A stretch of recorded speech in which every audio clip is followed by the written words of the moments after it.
Hey guys, I want you to meet Misty Garcia, the Abilene Zoo's new veterinarian. Misty, it's so glad to have you here. Thank you. It's good now, to be here. Misty, you're the zoo's very first full-time veterinarian. That must be a really exciting new job.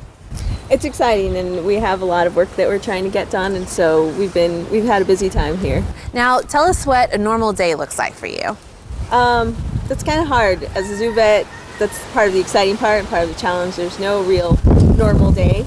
What we try to do is, I have a vet technician that works with me, and so we try to kind of plan our day in the morning. We get together, talk about which animals either need to be rechecked because they've had previous problems and we're looking back to make sure that they're still doing well, or the keepers will let us know which animals have issues. And then we call the keepers during the day and they let us come take a look at their animal.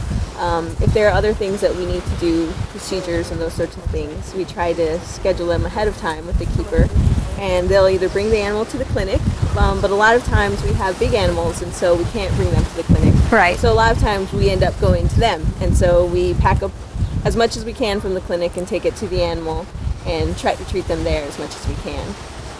And then the rest of the day is kind of left filling medications. We have a lot of animals who are on different medications just like people, and so we have prescriptions to fill and animals to rebandage, and then we, just like any other job, there's paperwork, and so we have to keep medical records on everybody to make sure that we're keeping track of everybody's treatments.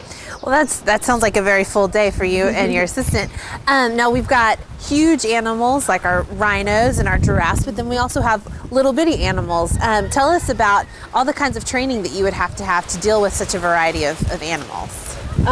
Well, there's a lot of different routes that you can go as far as being a zoo vet. You can go and get experience. I was working at the Dallas Zoo for a while, and so I learned how to do a lot of things with exotic animals there. You do get a little bit of that in vet school. There are other training programs that you can go through, such as internships and residencies where you can learn more. But you're right, there are so many animals that it's hard to get that much experience, even in 3 or 4 years. And so you learn as you go, as you're working. There are a lot of problems that haven't been studied in animals, a lot of diseases that we don't know about or know exactly how to treat them, and medications that might be good for one animal, we're not quite sure if it works well in another animal or if it's harmful in another animal. So a lot of times there's networking with other zoos, and so we get a lot of information from other zoo vets, and we have conferences that we go to where we try to talk and exchange ideas and let people know what works for them and kind of try it here at the zoo. So it's really important to, network with other people and network with other zoos to share the information, because we don't have the same sort of research that goes into all of these different species, because there's just so many of them. So many of them, yes. Yeah. Well, and we're sitting next to our spider monkeys, and you actually had to do a procedure on one of them, or did they all have physicals the other day? They all had physicals, so we kind of spread them out during the week, and so we did one monkey that one day. It takes a little bit of time because they get an entire physical, just like anybody would when they go to the doctor. We try to make sure that we're catching any problems before they start. So we do preventative health exams annually. They're sedated, and we do an entire physical exam. We look in their eyes, we look in their ears, we look at their teeth. Teeth is really important in captive animals. They're not on a same diet they would be in nature, and so Right. we have to look after their teeth. Plus they live much longer in zoos, so they have the same problems that older people would have. If we need to, we'll take radiographs of the monkey.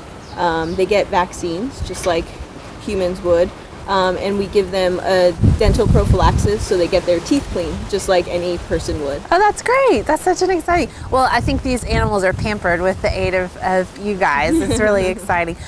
Now tell us, I know you're probably not supposed to have a favorite animal, but here at the zoo, which animal are you really drawn to? I think that kind of happens as I start working more with the animals. I haven't gotten to know all of their personalities yet, but Macho, the rhino, has really he really gives himself to being, really, really likable. And Fingers here, one of our spider monkeys, after I got to know him during the procedures, I really kind of fell in love with his personality. But each of them has their own personality that you kind of get to know, and you get to kind of interact with them more as we get along with our preventative health program. That's really great. They're just like all of us, aren't they, with all their different personalities? Oh yeah, everybody has different temperament, and you get to learn that when you're trying to treat them with medication. Oh yes. You get to learn which food they like and what food they don't. Okay, well Misty, thank you so much for joining us here today. We're just so glad to have Misty, and come out to the zoo and maybe you can meet Misty and see what she's doing here.